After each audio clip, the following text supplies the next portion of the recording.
શ્રી સ્વામિનારાયણ ભગવાનની જય. એક વખતની વાત છે. એક નાનું એવું ગામ હતું. ગામની સીમમાં તો એક બાપુ અને એક એનો ચેલો રહેતો. એ બાપુનું નામ તો હતું બંધીતોડ બાપુ.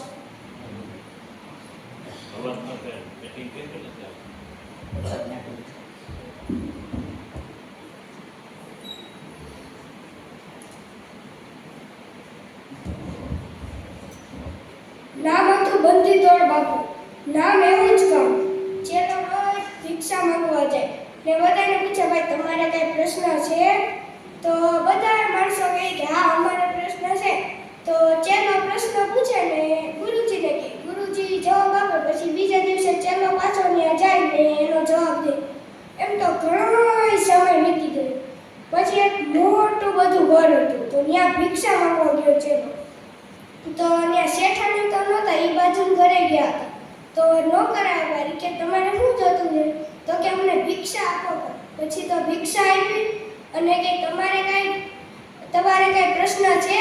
તો કે મારે શું પ્રશ્ન, મને તો શેઠ ટાઈમે પગાર આપી દે છે, મારે કઈ પ્રશ્ન નથી. હવે ત્યાં તો પોપટ બોલ્યો.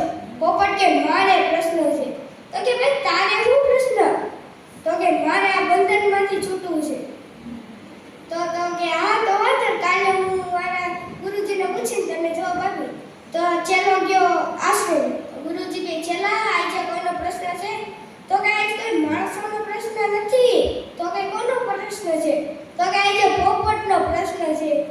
તો કે શું પ્રશ્ન છે? ઈ કે એને પિંજરામાંથી છૂટવું છે, બંધનમાંથી છૂટવું છે. ત્યાં તો ગુરુજી પડી ગયા, આખું બહાર નીકળી ગઈ ને હાથ આમ પોળા કરીને હાવ પડી જ ગયા, બેહોશ જ થઈ ગયા. તો અડધી કલાકે માણ ઉઠા, પાણી ચાટ્યું. ચેલો કે હવે કઈ કેવું નથી કે ગામમાં હોય છે, મારે શું કરવું એકલા? પછી તો કઈ કીધું નહીં. બીજે દી પાછો પોપટ પાઈ ગયો. તો કે મારા પ્રશ્નનો જવાબ લાવ્યો. તો કે ભાઈ તારો પ્રશ્ન બહુ અઘરો. તો કે કેમ? ઈ કે તારા પ્રશ્ન જવાબ ગુરુજીને કીધું ને ત્યાં તો પડી ગયા. અને પછી મેં કઈ પ્રશ્ન પૂછ્યો નહીં કે તો વાંધો નહીં તું જા, મને મારો પ્રશ્ન જવાબ મળી ગયો. તો કે તને કેમ મળ્યો પ્રશ્ન જવાબ? તો કે મને મળી ગયો, તું જા. તો શેઠાણી પાછળ ઘરે ગયા હતા તે બાજુ.